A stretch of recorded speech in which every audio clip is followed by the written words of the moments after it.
The issues around withdrawing or withholding nutrition, medication, or hydration are some of the most complicated and challenging for individuals, families, and physicians.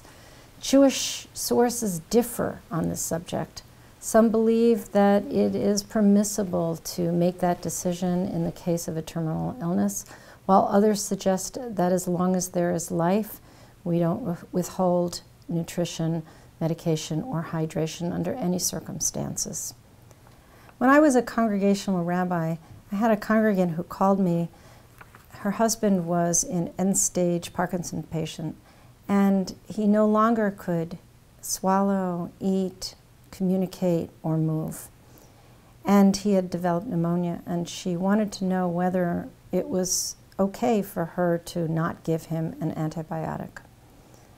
And as you can imagine, this was a challenging question for her. Several months before, she had made a difficult decision to insert a feeding tube, believing at that time that he still had enough quality of life that it was her obligation and responsibility to preserve his life at all costs. But now things were different.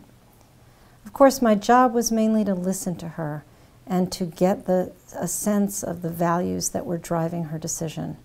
I knew that she wasn't a person that observed Jewish law, and yet she believed, in the words of Mordechai Kaplan, that tradition has a vote, but not a veto. She wanted to understand the tradition, even as she was thinking about these questions.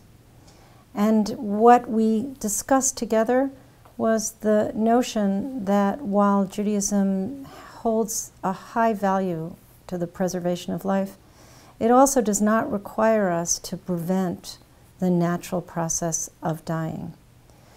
I gently probed with her as well her own feelings about this decision.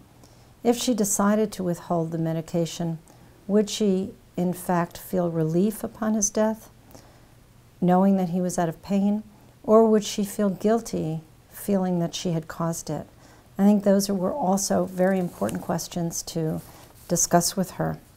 For people who are considering these questions, it may be helpful to focus on the idea that the tradition places both a very high value on life and an awareness that one should not prevent the natural process of dying.